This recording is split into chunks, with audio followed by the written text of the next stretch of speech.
Speak first. So she is the founder and the CEO of Sharewear. Sharewear is an organisation that was founded in Nottingham, but is also spread around the country now. So it has close links to London. It's hoping to expand into Manchester as well, and Birmingham and different parts of the country. And Sharewear provide clothing to people who are unable to afford clothing for themselves. And in the last 8 years, they've helped 70,000 people, with almost 20,000 of those people being helped in the last year alone. So the need for Sharewear has grown quite a bit in the last few years. Then I will speak, so I've introduced myself already. And then following that, Jeremy Corbyn, MP for Islington North, will speak. He's a former leader of the Labour Party, as I expect most of you will know in the room. And he's also the founder of the Peace and Justice Project, which is supporting the Right to Clothing campaign. And that is why we're here today, to launch this campaign. So you will have afterwards some information, the opportunity on our website with our support to take actions which hopefully can help us tackle the issues of clothing waste and clothing deprivation as well. So with all that in mind, please go welcome our first speaker, Dr. Louise Cook, to speak about clothing deprivation in the UK. Thank you.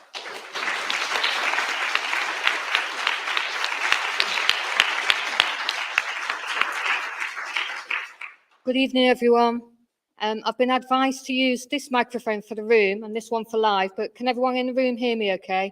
I'm not going to stand and hold a mic then, it'll put me off if the live's all okay. Okay, so good evening. As Luke said, I'm Louise Cook. I founded Sharewear Clothing Scheme back in 2014, and it's exactly a year this month since Jeremy and his team from the Project for Peace and Justice came to Sharewear in Nottingham and spent the day with us, talking to some of our volunteer team, talking to some of the people we support, and a lot of the organisations we work with. And I think Jeremy would agree with my statement that it was a bit of an eye-opener for Jeremy and the project. And from that point onwards, Jeremy and I have been in conversation, and it's brought us to this point that we're at today, co-founding this very important campaign, the Right to Clothing campaign. In that year, since Jeremy came to us last September, we've supported at Sharewear around 25,000 people who could not afford clothing for themselves. And also during that year, clothing projects from around the country have been supporting large numbers of people as well. And I want to give a special shout out and thank you to all the clothing projects that have already joined our Right to Clothing network and have already sent support messages to us tonight and are joining us on the live. Projects from Penzance to Perthshire, from Whitstable to Wales. And I know that Trafford Working Wardrobe are with us in the room tonight as well, doing great work in recent times right here in Manchester. So in the last 9 years, people have often asked me, who is it that can't afford basic clothing? Is it really true that people in the UK can't afford it? And this is what I tell them. I tell them it's the person who is employed by one of the 83% of employers in the UK who do not pay the real living wage to their lower paid staff. It's the person who is on a 0 hours contract, making it impossible to budget. It's the person who is trying to rebuild their lives after time in prison, but has no financial support as they did previously from probation or rehabilitation services. It's the person who arrived in this country with just a small backpack of possessions, whether they came from a country in Africa, South America, or Ukraine. It's the person who fled domestic violence with literally the clothes on their back and their children's backs. It's the person that lost their job through poor mental health and can't get mental health support quickly enough to get back into work soon. It's the person that has changed weight drastically due to health medication and has no clothes at all that fit them, but who is too ill to work to be able to afford them. It's the elderly person in hospital after a fall who has no family or support network bringing clothes into them because they were living in abject poverty at home. No clothing to help them rehabilitate after surgery and get home safely. It's the children being removed from dangerous situations while they're waiting for a placement with a carer. It's the families who have no savings to buy everything from scratch whilst they're waiting for the insurance to pay out after a house fire or flood. It's the person who can't believe they now need support like this, because until this year, they could just about manage on their pension or on their decent salary, but now, due to rising prices for everything, they can't. It's the person who can't afford the correct dress code for their new job that they've been trying to get for ages, until their first new pay packets have come in, and they lose their job as a result. It's the person who can't afford to fix their washing machine and who has only a couple of outfits that fit them that are in a good state of repair. It's the 70,000 people that Sharewear has supported since 2014, and all those people supported by other clothing projects around the country. If a couple of bad things happen at the same time to you or to me, then this person is you. This person is me. This person is your child. This person is mine. Does lack of clothing prevent people from being able to attend job interviews? Yes, of course it does. Does it mean rough sleepers or cold on the streets? Yes, of course it does. Does it mean children don't have the uniform to attend school or take part in PE? Yes, it does. But for much larger parts of the population, it also prevents people from even functioning in life at all, never mind flourishing. It results in people not leaving their homes, not attending important medical and support appointments that might help lift them out of the situation they find themselves in. It results in them not taking part in society at all, either for their own good or the good of their communities. It traps people in persistent poverty. Yet, at the same time, 350,000 tonnes of clothing go to landfill each year in the UK. Unknown tonnes of unsold clothing is incinerated by brands. Mountains of clothing are exported overseas, and some end up in the Atlantic Ocean or the Atacama Desert. Last week, Safia Mini, founder of Fashion Declares, said on TV that there were enough clothes currently on the planet to last a population 10 years without anyone having to buy any new clothing again. And yet, where are they all? Where are all these clothes? Why are people in the UK and all over the world struggling to access this clothing? To end, lack of access to affordable clothing locks people out of their own lives. Food provision keeps people alive. Clothing provision allows people to live their life. No one should be denied the chance to live their life. Thank you.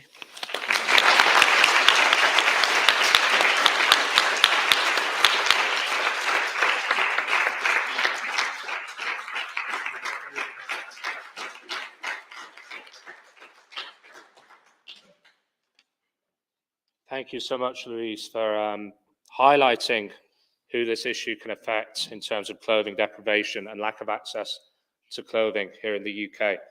And I think one of the things I want to start by speaking about today is the visibility of this issue. The fact that, like Louise has said, until you become aware of organisations such as Sharewear, such as Working Wardrobe, such as the many other organisations which are currently part of the network or we would like to join the network, until you become the work they're doing, aware of that work, you have no real idea of the scale of this issue, which is increasingly affecting people around the country. And I think one of the reasons for this is that in this country, we take access to clothing for granted. We all have clothes in this room. We all have a wardrobe. Many of us are able to go and buy clothes whenever we wish. And unfortunately, for many reasons, which I'm sure Jeremy will touch upon when he speaks shortly, not everyone is able to access clothing through the same routes that we do and which we take for granted, because ultimately in the UK public consciousness, clothing is taken for granted, whereas food deprivation, food banks are something that we're all unfortunately very aware of as existing. And as Louise has so powerfully made clear, there are so many varied reasons as to why people are unable to access clothing. And clothing is so profoundly visible. There'll be so many people as well who, due to lack of access to adequate clothing, due to the fact that they're no longer able to afford the washing machine or the heater to dry the clothes that they do have due to the cost of fuel and the cost of energy, feel that they can't go out and live their lives in society and hide away because they're ashamed to be seen in public in dirty clothing or clothing that is damaged and unwashed or clothing that smells. And very much like this issue of clothing deprivation as being something that is invisible and something that we need to show is actually an issue in our society, the right to clothing, which is the area that I focus on partly in my research alongside extreme poverty and destitution, is also an overlooked and neglected issue. It is a forgotten right, as a number of scholars have argued, but it is, crucially, it is a human rights issue. We do have a right to clothing.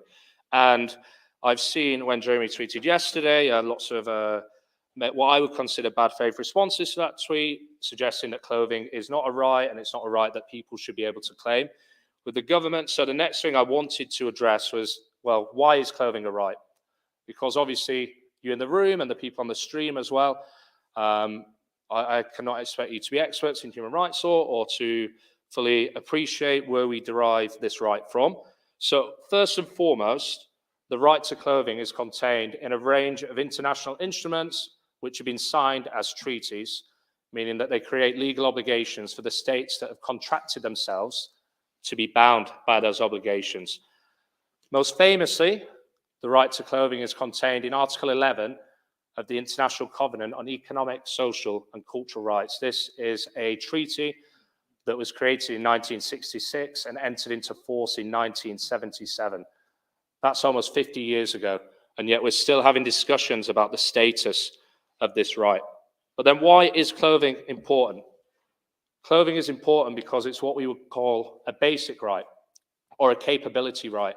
Without adequate clothing, there's so many different rights that you're unable to fully enjoy and fully realize. So such as the right to cultural life or the right to, the right to health being prime examples of this.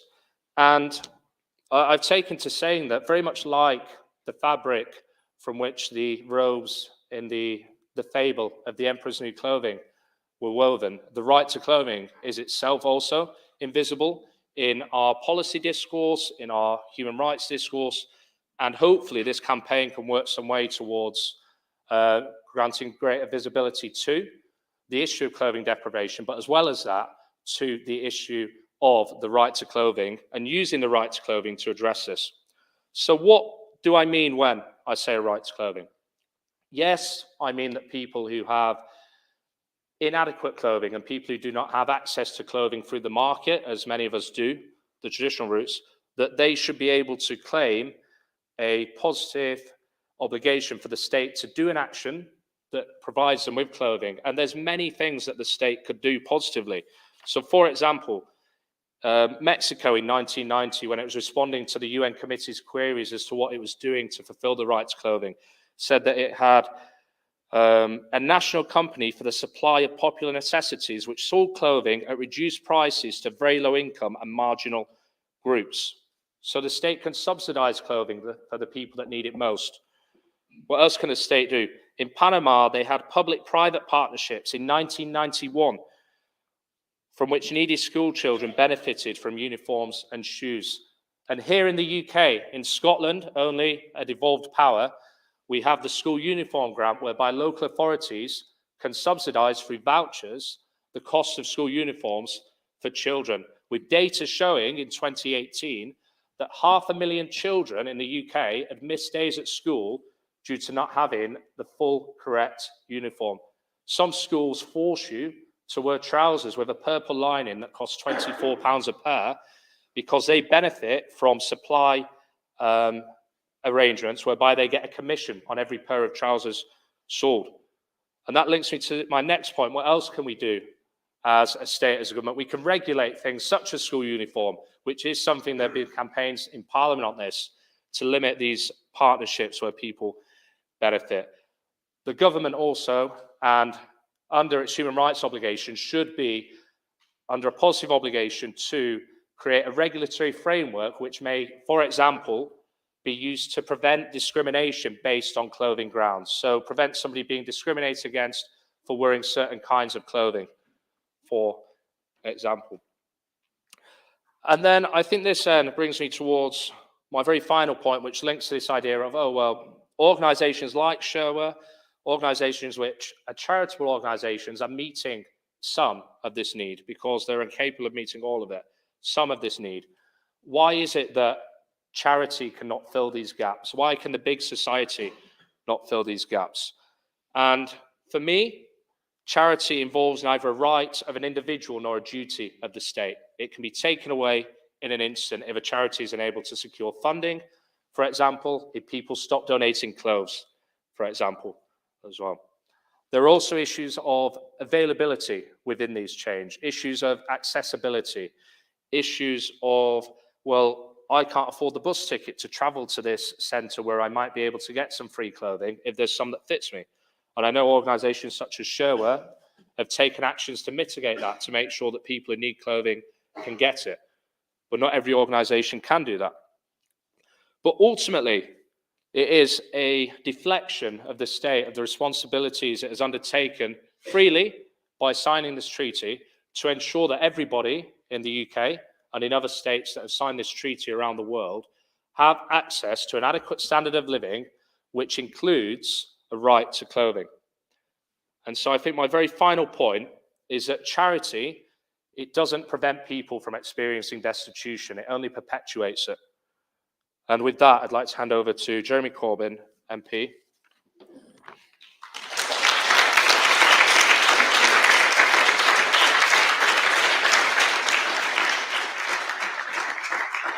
Thanks, Luke, and thanks, Louise, for what you've said and the passion that you put forward on the whole issue of the right to clothing. And I want to say a big thank you to all of you for being here tonight and all of those that are following us online from all over the country, people that are in food banks or food banks that also have clothing attached to them, or those that have set up clothing banks around the country, because this is an utterly crucial issue, and that's why we're launching this meeting here tonight. But I want to say something also about the whole principles of solidarity. By your attendance here tonight, you're showing solidarity with those people that are in need of help, need of support for food, for clothing, but also needing to understand that the rest of the world isn't walking by on the other side and ignoring them. And there's a great tradition of that in Manchester and across the Northwest as a whole. Students in Manchester University have been fantastic in supporting food banks, supporting clothing banks, and supporting so many other things, and supporting students when you've been through very hard times during COVID. But going back to the 19th century, during the American Civil War, it was the cotton workers of Lancashire who refused to import cotton that had been produced by slave labor in the southern states of the USA until slavery had ultimately been abolished in America. And they went through unbelievable levels of hardship in order to express that solidarity. And as a gesture of thanks, after slavery was formally abolished within the United States, President Lincoln sent shiploads of food and support to the Lancashire cotton workers to help them get through the crisis that they've been through. It's that principle of solidarity that often comes from the poorest people that are also up against themselves in support of others who are also going through a very difficult and a very hard time. And so the whole point about today's event, launched by ourselves and also supported by the Peace and Justice Project, is to motivate and mobilize people into this right to clothing campaign. And I want to say a big thank you to Artin Giles from the Peace and Justice Project, and Peter, who's here filming this, and we'll be producing a video of this event which we'll send out to all of our supporters. The principle behind it is the right to clothing. Everyone would accept there's a right to live, just about. Everyone would accept there is a right to food, almost. As Ian Byrne is finding, it's almost, and it's not quite as easy as you'd think to get it through Parliament, but we're working on that. But the right to clothing is something else that's equally important. Because as Louise pointed out, clothing is significant to people's lives. It's quite often how we actually, often subliminally, judge each other. It's certainly how the media judges people and politicians. And as somebody who was awarded 3 years running the Worst Dressed MP of the Year award, I can empathise with all of that. People are judged by their appearance. So you go for a job interview. Yes, you're interviewed on your knowledge, your skills, your suitability for the job. You're also interviewed on your appearance. And people don't want to go out of their homes, go into a shop, go to the DWP or whatever else, unless they feel comfortable in themselves. And Louise is quite right. People simply do not leave their homes because they've got no decent clothing to wear, do not attend a job interview, do not attend an interview at the DWP, and as a result, sanctions come in. As a result, their poverty intensifies and things get much worse.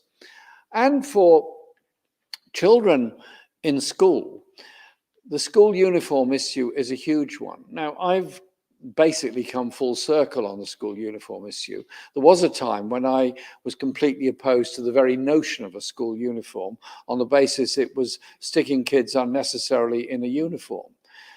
By the abolition of school uniforms, which happened over most of the country in the 60s and 70s, it was good to a point, but it also ended up with a fashion parade in schools.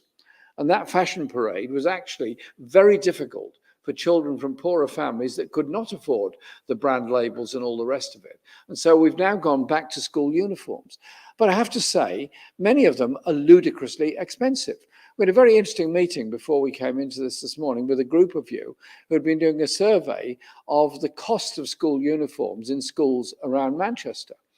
And the school costs of having a branded coat, a branded scarf, a branded hat, a branded headscarf, whatever it happens to be, are often many multiples of the real cost of that particular garment.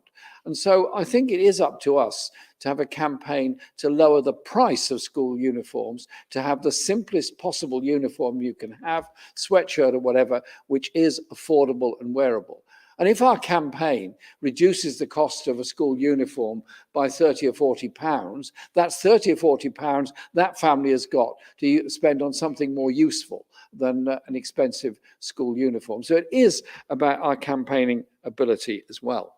And so our proposals are the right to clothing, as Luke has pointed out, which are there enshrined in the United Nations social conventions, which we are a party to as a country.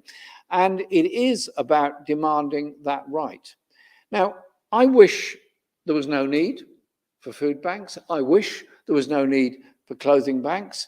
I wish an awful lot of things. But what I see happening before my very eyes is a government that is refusing to raise DWP benefits in line with inflation, that tomorrow morning will be announcing massive tax giveaways to the very richest within our society, and effectively reducing benefits by the number of hours you can work per week and still claim benefits. And so what we're going to see tomorrow is a further impoverishment of the poorest people in this country and a further widening of the gap between the richest and the poorest within our society. It makes me unbelievably angry and completely wrong. Because if you consign people to a life of poverty, they achieve less, they contribute less, and it's a waste of human resources. How many young people, because they underachieved in school because of the poverty from which they came, didn't attend school, and many, many other reasons for that, did not become the doctors, nurses, lawyers, engineers, scientists, or whatever else they might have been? How many skills were lost from which we could have all benefited? Poverty is such a crying waste and shame within our society. And so, whilst we do campaign against all of these economic issues, and I'll be out there on October the 1st on the Day of Action, I'll be there with the RMT, I'll be there with the CWU, and all the others that are taking action, we also have to take action practically ourselves. And one of the good things about COVID, if there was a good thing about it, was that people suddenly realized they needed community and they needed each other. I asked Boris Johnson a question which he never answered, and I don't suppose he ever will. I said, at the time of COVID, Prime Minister, who is more useful and important in our society and our lives? A hedge fund manager or a hospital cleaner?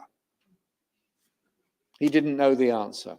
Well, I'm not very surprised he didn't know the answer, but think about the value of people and the solidarity that was shown during COVID, and the numbers of people that went to food banks before COVID went up a lot during COVID and has continued to rise all over the country as the levels of poverty have increased.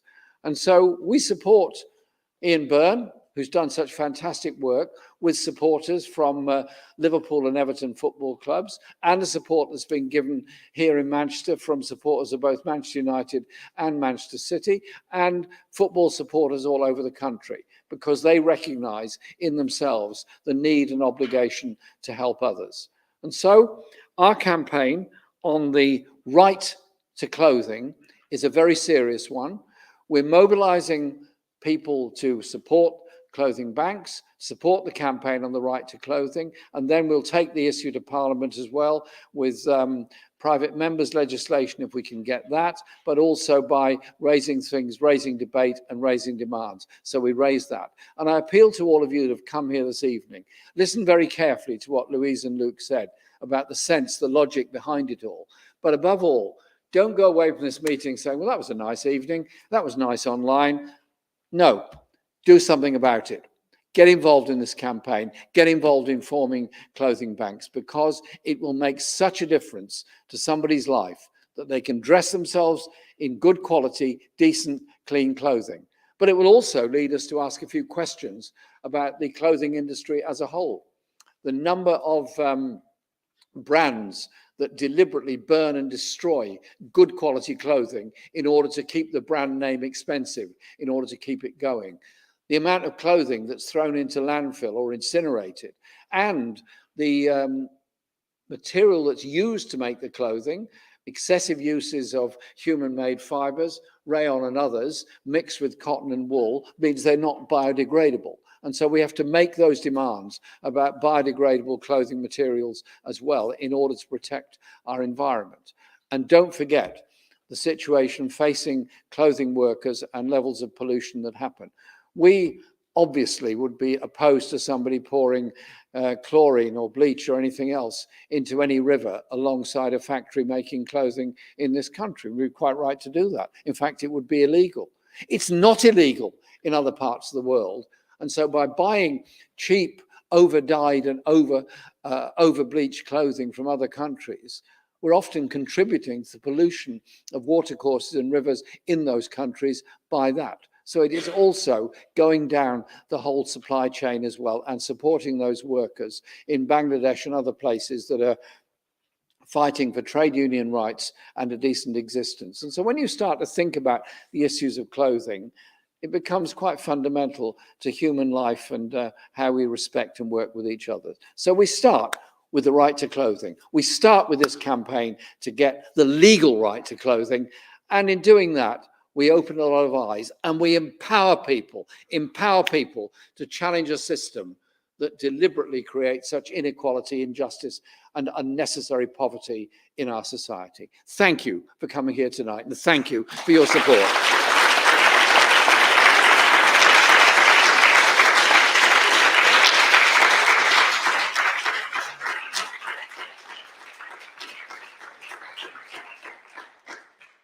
Okay, so thank you very much, everybody. So we're now going to move into a question and answer session, so you will have the opportunity to ask any questions.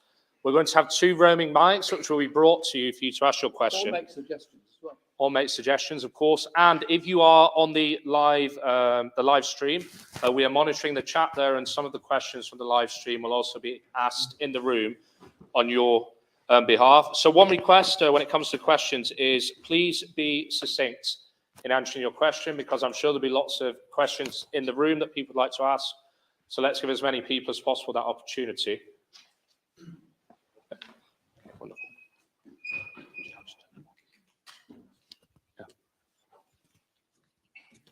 And there's business cards as well for you to collect and pick up on them. And the email. Yeah.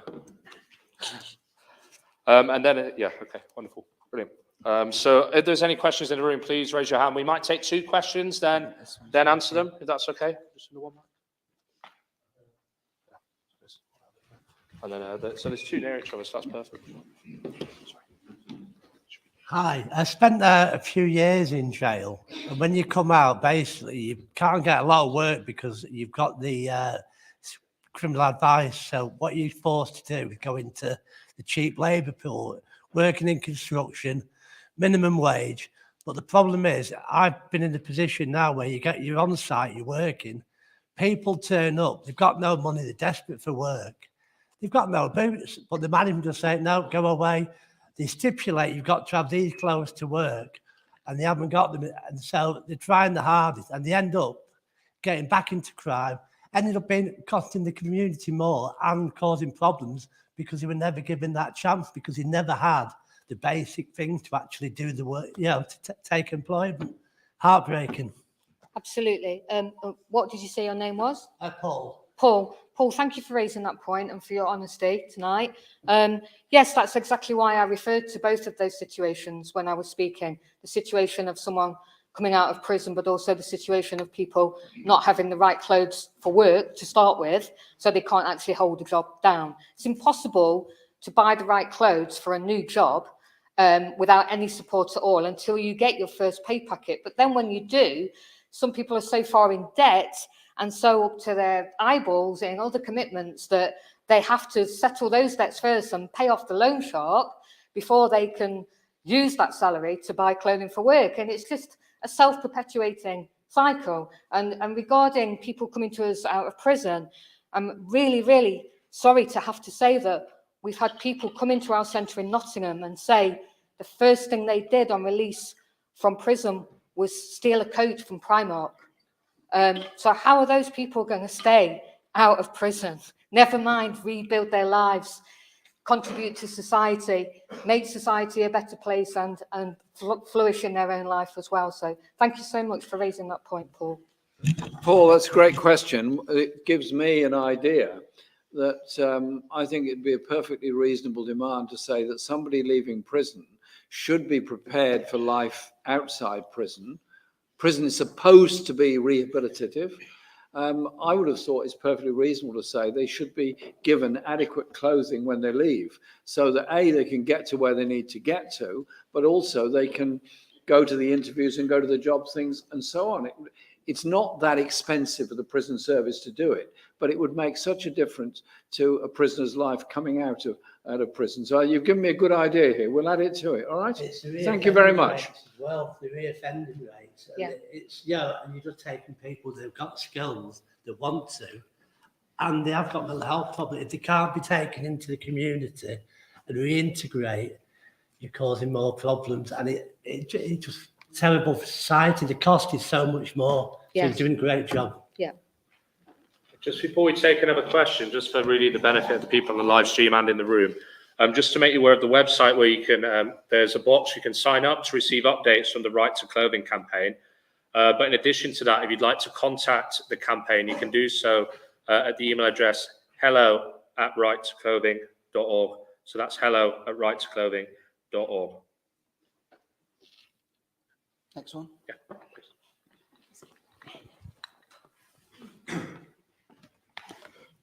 If you fail to get a private member's bill, how else will you lobby the government to ensure that you can get this passed as legislation?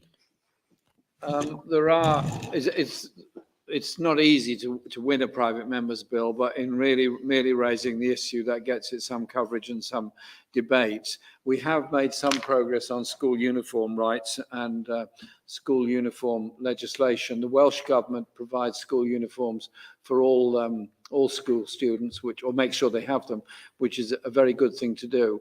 So we will push it in a number of ways. One is school uniforms, because that is a fairly obvious one, if you like, and a very important one, but also the general right to clothing. So yes, we will push that. It's not going to happen tomorrow. I want the campaign to get going in a much bigger way across the whole country first, then we start pressurising to achieve it. Governments can be made to do things they don't want to do if there's enough public pressure on it.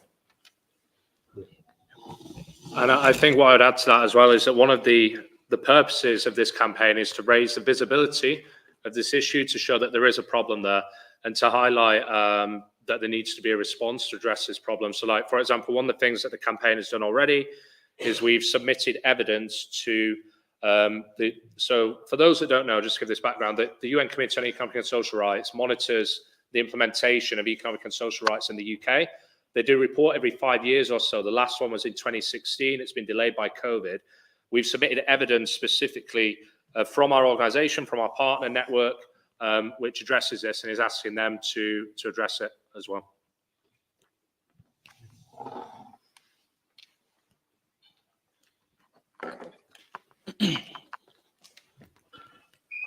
Hi, first of all, I really want to apologise for coming late. The just trouble with the trains, and I really do apologise. I have a question. Basically, I'm really interested in fashion and clothing and stuff, and I've been watching a lot of podcasts and stuff about fast fashion, how bad the industry is. And then I learned that 90%, I think, of clothing that's donated to charities gets thrown out because it's just like not sellable or whatever. Is there any work we can do with thrift stores to make sure those items are available more and maybe given out for free, maybe to homeless shelters or to people that need them, especially things that can be worn in job interviews and things like that? Is there anything we can do with charities like Oxfam and British Heart Foundation, anything like that? I would say by working with charities like those you mention, it's unlikely, because those charities and their charity shops exist to raise money for their work, their work overseas or their work in life-saving heart research. And so it's a different model. So their existence isn't to support people with free clothing. Their existence is to make money for their work, their charitable work. But there is absolutely work you can do outside of the big charity sector by working with the small charity sector and all of the clothing projects around the country, from top to bottom and east to west, that are doing something about this.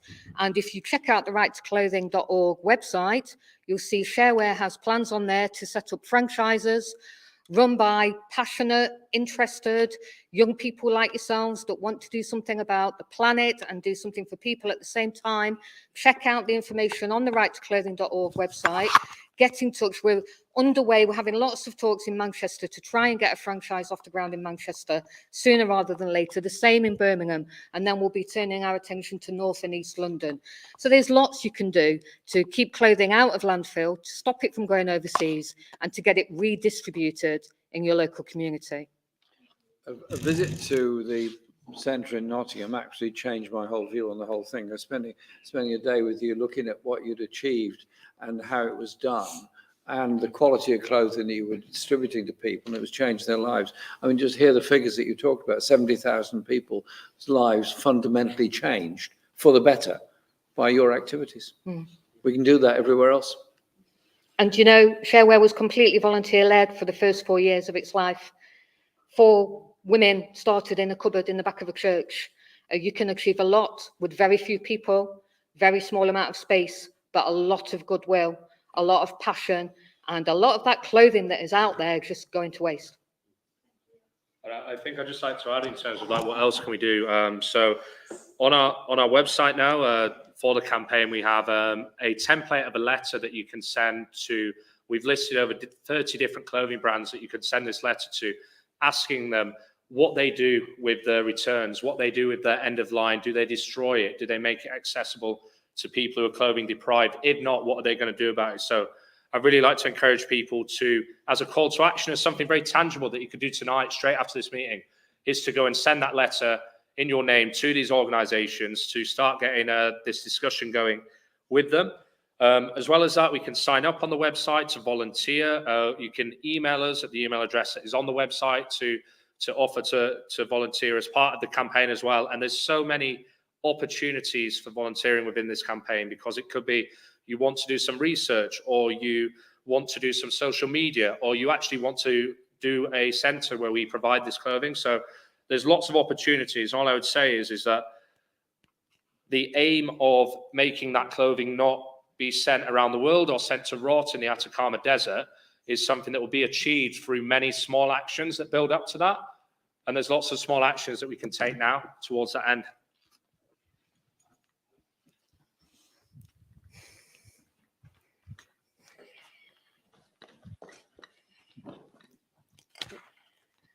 Thank you. Yeah, my name is Anastasia, and I work with my colleague here, Leonie, at Groundwork. I don't know if this is working, but This one's oh, hello. Anyway, yeah, just leading on kind of from what Luke has just said about the fast fashion industry, because I also teach workshops on this to people. And I know that 100 billion items of clothing are produced each year, which is like incredibly excessive considering we have a population of about 8 billion globally.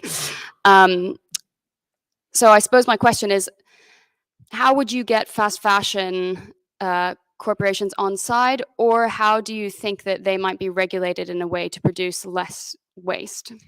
Well, I can talk about the getting them on side, Anastasia. I think the regulation is hopefully something that might come out of this campaign as it gathers momentum. But in terms of getting them on side, Sharewear has been very successful in recent years in getting fashion brands on side with this. So we have various sustainable fashion brands who give us all of their end-of-line stock. They haven't got loads of end-of-line stock because they're not overproducing. They give us their returns. They give us their slightly failed quality control on the machining floor, but there's absolutely nothing wrong with it. It's just one flaw in a thread somewhere. And they also support their customers to provide clothing to us as well by paying for postage for their customers to send clothing to us. So I think a lot of work has already happened in getting brands on side through Sharewear's campaigns over the years called Nothing to Wear, which was our first campaign to raise awareness of this issue, and our Nowhere to Run campaign during COVID, which was a mental health campaign. As a result of that, an increasing number of brands are coming forward, and something that you should all check out is WRAP, the Recycling and Waste body. It have an initiative called Textiles 2030, which is based around the Sustainable Development Goals, which you'll see down here on this flag. The Sustainable Development Goals were launched by the UN 7 years ago tomorrow. That's why I have the flag with me today. And in the UK, we're lagging behind on our work on these goals compared to other countries in Europe and across the world. And one of the Sustainable Development Goals is to end poverty. Another one is talking about climate and overproduction and overconsumption. So many brands are now trying to work to improve their standing and their work on these Sustainable Development Goals, and have joined WRAP's Textiles 2030 initiative. And this decade that we're in now, before COVID slowed it down, had already been designated by the fashion industry as the decade of action in the fashion industry. And not much action has been able to take place yet. So that is why the timing of the Right to Clothing campaign is key, because the real work in the fashion industry on this Textiles 2030 initiative is starting now. And Sharewear are a signatory to the Textile 2030 partnership and the programme, and we hope to get in on the ground floor with lots of the major brands and start getting them on side, as you say. Regarding regulation, I don't know, Luke, if you have anything to say about that, or yeah, I think so one of the things that we can work towards is one of the issues with clothing is that we don't collect very good data on it. So with respect to how many people are lacking access to clothing, generally, if you go up to buy clothing on a website or in a store, you don't know the environmental cost of that.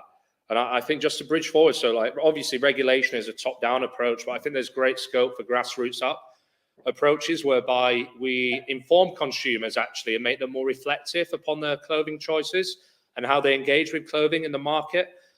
Because I genuinely believe that the generation that's probably slightly younger than myself, so like the university generation now, the people just out of university, are one of the most environmentally conscious generations that there has been in recent times. They're very conscious when it comes to fashion. They're very conscious when it comes to many of the very topical and controversial issues in our society. But increasingly, as well, the example I always give is that if you go to a supermarket nowadays or you go to any restaurant, you are very easily able to buy most of the time like vegan food now. And that was something that was 5-6 years ago was like very difficult to do.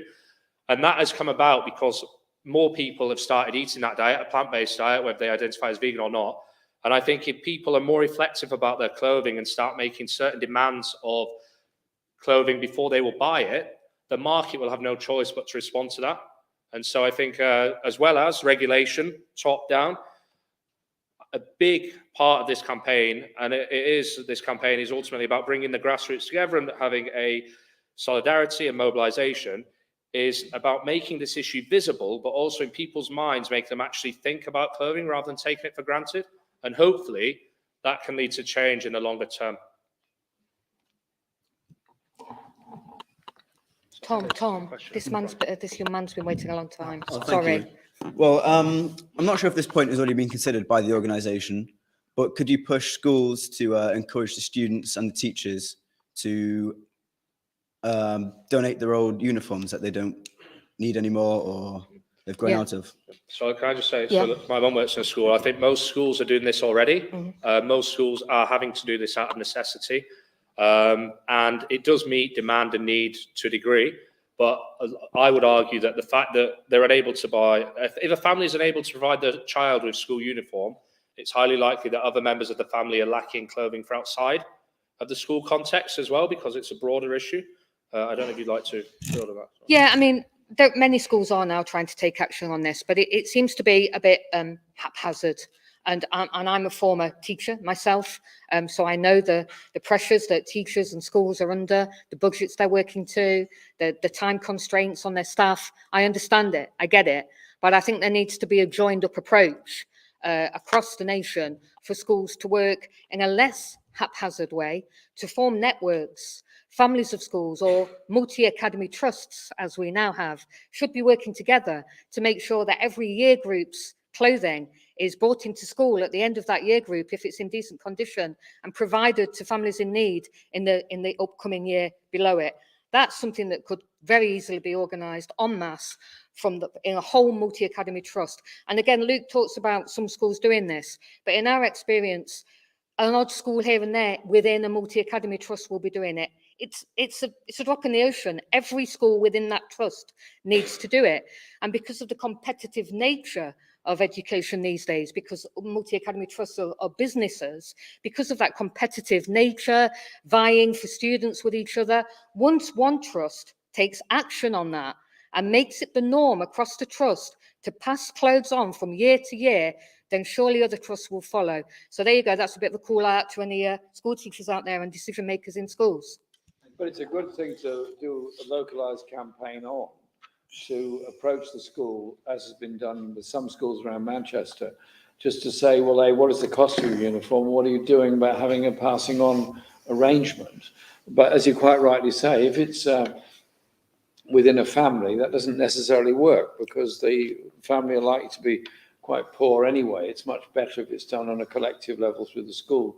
But I'd also just reiterate the point I made earlier that school uniforms are often ludicrously expensive, and we do need to address that issue as well. I'm really concerned, Jeremy, about the school uniform bill, because I know it's now passed into law, the work that Emma Hardy MP put into that last year.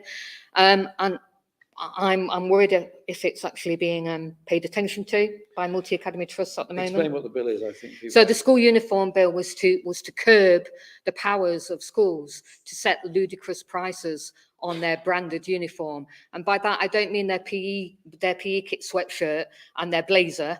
I mean skirts, shirts, trousers. So that instead of being able to just wear a standard black skirt and shirt and trousers to school, you have to buy the school's one with a tiny logo there on the hem. And so many multi-academy trusts have gone this way in recent years. And the school uniform bill was predominantly about curbing the powers of multi-academy trusts to do that and to chuck out their perfectly good uniform that they've sometimes had for as little as 2 or 3 years and replace it with this style of uniform where every garment has the school logo in the hem. It's now passed into law, but in Nottingham, we're having an increasing number of families this year coming to us for uniform support. We also work with other uniform projects in Nottingham that deal with more of the branded stuff than we do, and we're referring to them. So I'm really worried about how the school uniform bill implementation is going to go and how it's going to be checked out that schools are following that. Those schools are actually just copying football clubs that endlessly change the design of the shirt every year in order to sell more of them. Well, you know, we know about that as well. But I will follow that up with Emma as well, because the bill was a good thing. She did very well to get it through, and it was a good step forward. But if it's not, pressure is not maintained on it, it won't work. Thank you for, I didn't ask your name.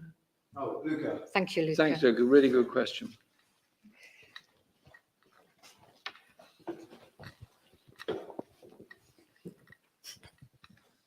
Just hold both bits. I've got to use both bits. Yeah, just thanks. Okay, I'll try and use both bits. This is more a kind of comment than a question, but I'd be very interested to hear what you think about this. Apart from the whole tyranny, really, if you like, of logos and labels, which actually commit families with very little money sometimes to try and raise money for a particular brand of sports shoes or something like that. And we all know, for example, how much Sports Direct profit from things like that. And it's certainly not their workforce that make them or sell them that get the profit. But I'm also concerned about this aspect about clothes going to landfills and wasted clothes. And I think one of the reasons so many clothes do end up in landfills is about quality of clothing. I mean, if your only outlet for clothing, for example, is Primark, you're going to get poor quality clothes, often made of artificial fibers. They lose their shape, they wash badly, and they don't last, they fall apart. And that's partly because also they're made at top speed in sweatshops in Asia, where people earn, you know, tiny sums for producing very large quantities of t-shirts. I once calculated out, based on how many t-shirts somebody had to produce in a sweatshop in Asia, how much it would cost, how much you'd have to add on the price on something in Primark to give them a better salary. And if you added only 5p to the cost, I calculated out you'd have doubled their wages in a week. So small were the wages. So I don't think it's just a question of clothing, but it's a right to quality clothing that will last. It was something that Terry Pratchett took out, but he actually got the idea years ago from Robert Tressel, that actually if you got the money to buy a pair of good boots, they can last you 10 years. Yeah. If you can only afford the cheap boots, they'll last 1 year, and cumulatively over 10 years, therefore, poorer people will pay out far more on clothing than somebody who can afford good quality clothing in the first place, because they last. Absolutely. What was your name? What was your name? My name? Yeah. Hazel Roy. Hazel, thank you for making that comment and referring to the ragged trousered philanthropist. I couldn't get my mouth around that one then.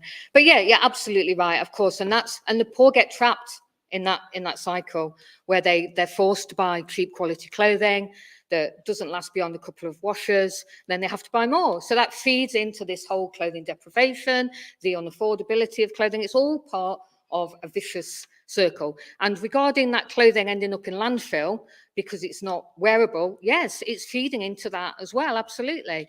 And at Sharewear, our quality rule, as with other clothing projects around the country, is if we wouldn't wear it ourselves or want to see a member of our family in it, we don't wear it. So the things like Jeremy saw the stuff on our shelves, we have designer next to Primark, we have Paul Smith from Nottingham, you know, on our rails next to Primark on there, because people deserve quality clothing to be able to function in life. But the problem of lack of quality clothing, lack of affordability of it, you're dead right, feeds into the whole cycle.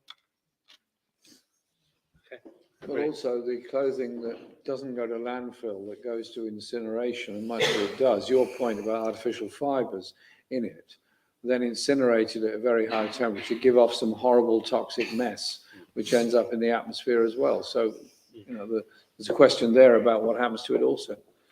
there's one thing that we can do in terms of that, and it links to what Louise was saying, but what I said as well about top down and grassroots is like people starting to demand, whether it's through legislation or whether it's through what we choose to buy, clothing that is only made out of more natural materials, so that we don't have then that knock-on effect of the fact that there's cheap clothing. And I understand for the people who are most deprived, that is a barrier, but for other people who are more able to afford clothing, they can choose to start buying clothing that better fits the model that we would like to see in the future. But I do agree with you completely. Like the Samuel Vines theory, and then obviously like the Ragged Trousered Philanthropist, I think encapsulate this idea of cheap clothing versus good quality clothing very, very well.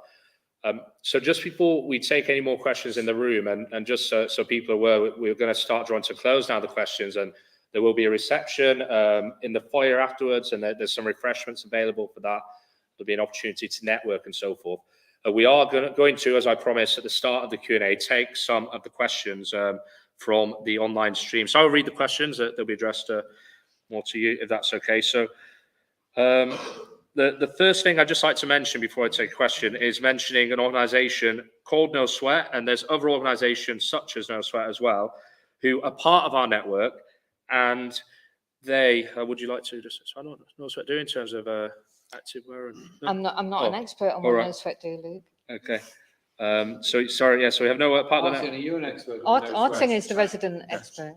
I was just going to say, but one of the questions, the first question was related to that. So, Yeah. Do you want to say something about No Sweat?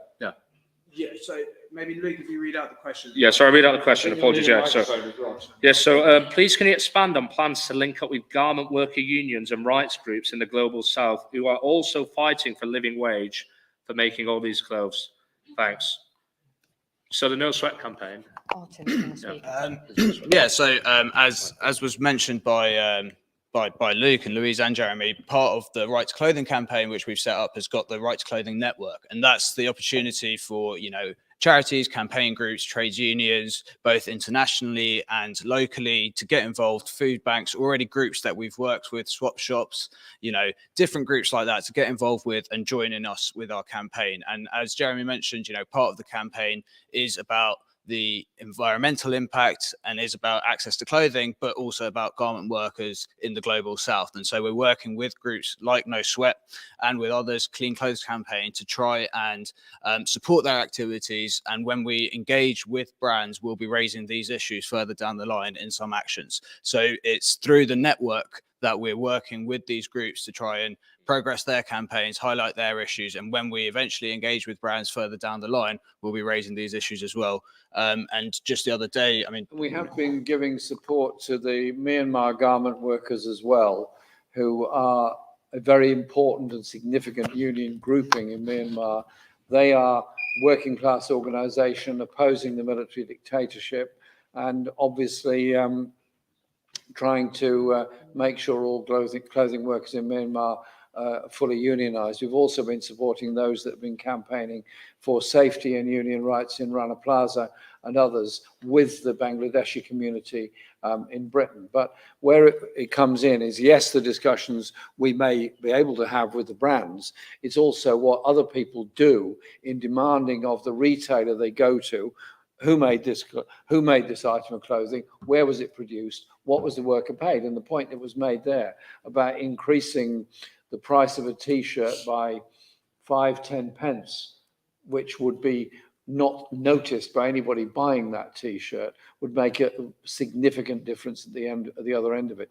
In the United States, there have been times when the clothing industry has been very heavily unionized, particularly the International Ladies Garment Workers Union was a very powerful union, still is, in the United States, where they would, when they'd won a case on union recognition and decent conditions and wages, they'd then get a union-made label attached to the item of clothing. So any of us going to buy some clothing, you look on the rail and say, well, that one was union-made, that one wasn't.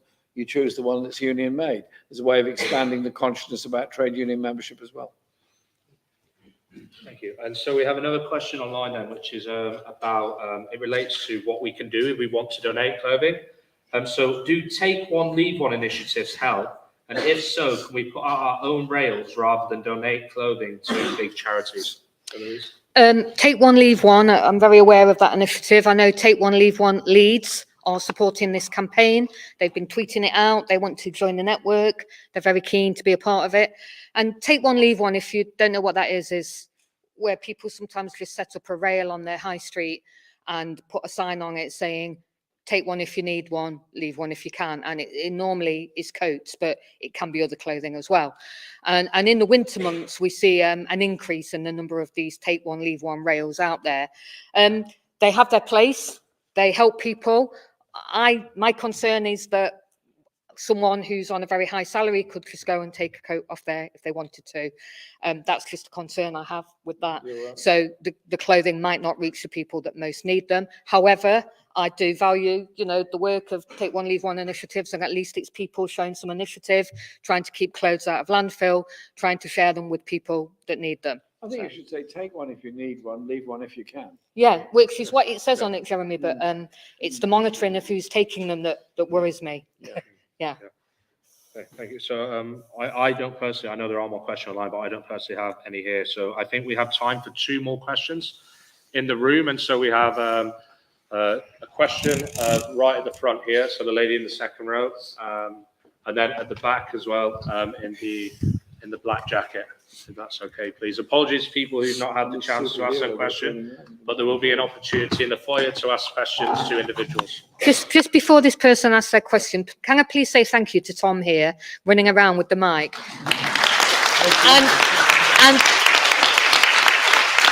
And the reason I'm thanking Tom is I want Beth to stand up as well. I'm going to show her up now. Come on, Beth, stand up and you see it. So Tom and Beth, both students of this university, 2nd and 3rd year students, were core volunteers at Sharewear in Nottingham throughout their A-level studies, and for Tom through his gap year as well.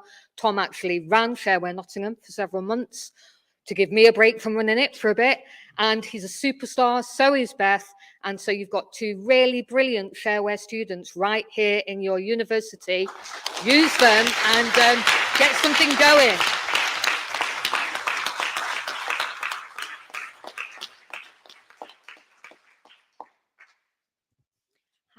Thanks. Yeah, hi, I'm Amber.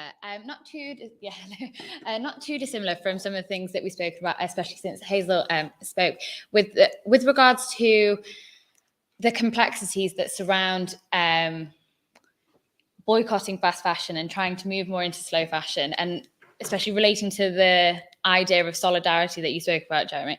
How is Right to Clothing navigating those conversations with ordinary people, because it is so difficult when you want to, you can afford to buy your own clothes, but you can't afford to go to anywhere off the high street, and even Marks and Spencer's is a luxury. But what's so frustrating is that if you were able to, what you would think would be, invest in a jumper from Marks and Spencer's, the quality is, at this point, the quality isn't that dissimilar from H&M, New Look, Primark, and that's incredibly frustrating again. And that whilst there aren't as many kind of sweatshop exposés as there maybe were in the early noughties with the high street, that again no one's being paid fairly. And so when everyone leaves here, we'll probably all go and speak to our own personal and professional networks and what we've heard here today. But how are you guys kind of imploring people to balance that, those 2 sides, and how can we do it better in those conversations? So I think a key thing to point out here is that we have to, in my view, move beyond black and white and absolutism. And I think individuals sometimes might be in a position to make a more conscious choice, but in other times that they don't have the same capability to make that level of choice, if that makes sense. So that's one thing. But then also, I do appreciate the sheer complexity of this. So for example, if overnight we decided, right, we're going to start producing all our clothing in the UK, people will be paid a living wage, we'll put quotas on importing clothing from the global south, where many of our clothes are currently made, then the economic effects of that loss of the money that goes down the supply chain as well. And there's all these different causal factors that have to be addressed. And it is a very complex question. And I can't sit here tonight and say, oh, the right to clothing will be the answer to all of these questions. at this stage. But what I will say is that by taking a rights-based approach, that allows us, therefore, to more explicitly link to other rights. So, for example, in the supply chain, we can say, well, we're going to really ensure that the right to clothing is used in these factors. The right to work, is used in these factors to ensure that people have good livelihoods, that people have good working conditions, and that they have a fair remuneration for the work that they do as well. So, as I said, I think that there's small changes that we can all make, even if it's sometimes we make a change and sometimes we don't. It's like, so go back to like veganism again, but some people might do meat-free Mondays and they're like, I'll make a difference. It might be, well, in January, I'm not going to buy any new clothes this month from fast fashion, but if I really need a warm jumper, the money I would have spent, I'll spend on this instead, if that makes sense. I think another great example, Luke, as well, of like you were saying about vegan food now being the norm to be available everywhere, is the fair trade movement. Okay, I'm a massive advocate of the fair trade movement. I have been since its inception, and for years people laughed the fair trade movement out of town. They said, oh, it's so expensive, you can only get bananas and a bit of chocolate, only one place sells it, it's twice the price of everywhere else. Now you can get fair trade flowers, fair trade clothes, fair trade phones. I own a Fair phone, that's a fair trade phone, and that is a shout out to Fair phone advertising there. And the fair trade now has become more mainstream, and more people understand it and want to be a part of it. And that's another great example of how people power can bring this about. And the complexities are vast that you've mentioned, and it can feel overwhelming. What can we do about it? But these examples Luke has given, and I have given, and countless examples that Jeremy must have from over the years, prove that it's the power of the individual person. It's the power of people working together. It's the power of your penny in your pocket, okay? And I know more sustainably made clothing is more expensive, but if more people demand it, then surely the price will come down to cater for a more mass market. So that's what we need to do. Demand that our clothing is of that standard. And surely we'll have a fair trade movement situation, a vegan situation in the clothing industry by the time we get to the end of this decade. But I do know that looking at the average age of the people here in the room today, the power is in your hands. It's you that are holding the power to make a change here and do something about it. You are the generation that most get it. So it's great to see you here. So let's do something about it.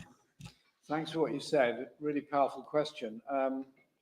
Couple of answers to it. Like Louise, when the idea of fair trade label things came out, I was a bit skeptical, to be quite honest. I thought, okay, good idea. What difference will it make?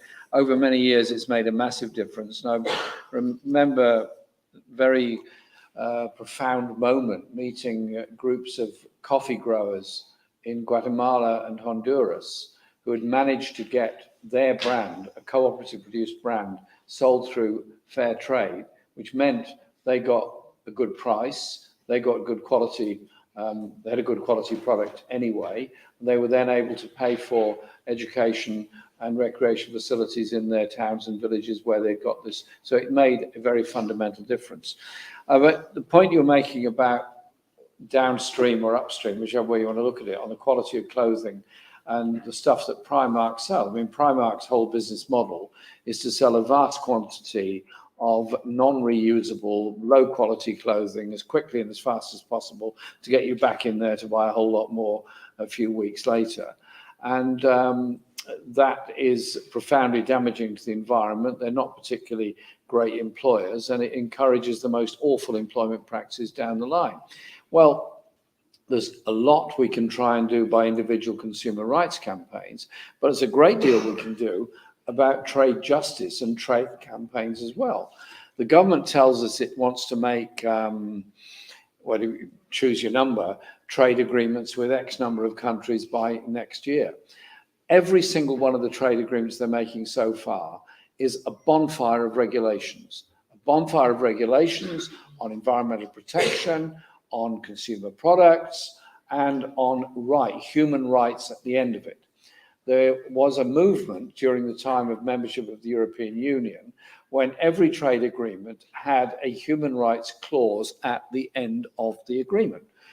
Difficult to enforce in some cases. I remember arguing at length in Parliament about the weakness of the human rights clause in respect of Colombia at the time, but nevertheless it was there and could be used as a handle by human rights campaigners, in this case in Colombia, you could use it in Bangladesh or elsewhere, saying the right to join a trade union, to adhere to the International Labour Organization standards, which empowers people at the other end of the supply chain to join trade unions and get better working conditions. So it's all incremental. We win a bit here, we win a consciousness there, we win an amendment here, we win a bill there. It does help to improve the living conditions and life opportunities of people in a very difficult situation. It's not a simple answer, but we've got to do what we can, where we can, when we can. So I think we'll take one more question. So there's a hand raised right at the back. So just on the right-hand side, one down from the back, Tom, please. And as I said, there'll be an opportunity to ask the speakers questions in the foyer afterwards. Thank you. I'm sorry, I'm really nervous. I want to ask, in your movement, is there anything related to the means of the plants that you grow that are grown in relation to fashion, such as cotton? So if we support, because the point I'm making is that if we support plants with that are keystone species and have ecological benefit, then we can fight the climate crisis and the biodiversity crisis whilst fighting clothing poverty crisis. And in growing it, it would actually be of benefit for producers in the long run, because it would only need to be surveyed for the ecosystem it's supporting. If we look at certain plants, they have different hormones and they sink nutrients into the soil that help other types of plants grow, or the fungus and things that are essential for things to grow. And then these things produce hormones and produce bacteria that encourage animals like reptiles and amphibians to transport nutrients and help that grow more. And then from that, this gives healthy plants, which can be used, which is helpful for pollinators and for seed dispersers. And when we're doing that, we can not only be helping with the climate crisis and with more sustainable fashion methods, but we can be helping with helping with medicine, because 85% of the world is dependent on traditional medicine, and 80% of that in relation to fauna is reptiles and amphibians, which are dependent on these sort of plants. And past that, if we look at Mesoamerican medicine that is based around herbs, I'm sorry if I'm talking too much, but my point with that is in helping, in supporting indigenous medicine, not only in the people growing it, we're creating a culture of medicine and of that understanding, which helps spread universal health coverage, like you mentioned the UN goals, and I believe one of them is universal health coverage. So we can be supporting universal health coverage and means towards that, whilst also supporting keystone species for ecosystems and helping plants not only with their ecological benefit, but benefit to people in the third world whose communities are based in these ecosystems, but the cultural benefit that these things will entail. Yeah, that's absolutely for sure. And that's why the Sustainable Development Goals are so important, because if you invite everyone who doesn't know very much about them to take more time to look at the banner afterwards, the flag, and look into them, and you'll see how interrelated they are, because all of these aspects you're talking about are all covered across those 17 goals. And that's why it's really important that we take them seriously and we try to work towards them for the good of ecosystems, for the good of natural medicine, for the good of the planet, for the good of us all, which is, I think, is the point that you're making, isn't it? That can be part of our campaign, and it most certainly can. And I think just to add to that, I think the point you've raised about like going all the way back to where the materials from which our clothing is made comes from, and the effects of producing those materials on the broader environment, I think just really shows how interrelated and how linked the idea of clothing and the issue of clothing is to so many different facets of our day-to-day lives and our environment and all these different factors. So I think it's a really brilliant point that you've raised. There's definitely scope. So this campaign is not at all led by Jeremy, Louise, and I, and that's what we're doing. The intention is for it to be a campaign that is led by the people within it, and it can have different elements and different facets. So if that's something you'd like to be involved in, I definitely suggest, and to anyone in the room as well, that you register with the campaign and that you offer your expertise to help us achieve our goals. On that, thanks for your point. I was talking to a group of people who run an African clothing company in my part of London, and they were having clothes made in West Africa and sent over here for sale, all made from cotton sustainably produced in their own countries back home. And in order to avoid any plastic or any kind of artificial fibers being used, they were making the buttons out of coconuts sewed on with cotton. And so there was a completely biodegradable item of clothing, and the dye that had gone into it was all natural plant-based dyes. And so the impact on the environment was minimal. The quality of the clothing was absolutely superb and brilliant. And they're turning that into a sort of fashion item because it is so sustainable. So make people, A, feel good about what they're doing in the environment, and have a really nice piece of clothing as well. It can be done. So thank you, everybody. We will draw to a close now, but just before we do so, I'd like to thank everybody in the audience here in the room and to the people on the live stream as well. I'd like to thank you for joining us tonight to help launch this campaign.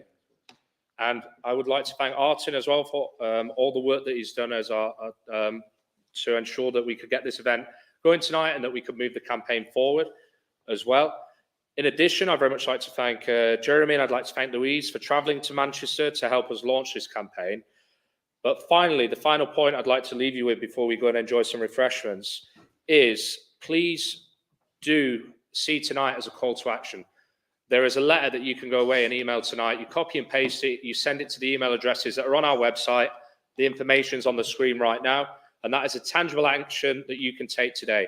Please do sign up to be a part of the Right to Clothing campaign so that we can contact you and that we can ask you for your help. And please do volunteer your help and your time when it's asked for. So thank you so much, everybody. Please could you join me in applauding our speakers tonight.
Thank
you.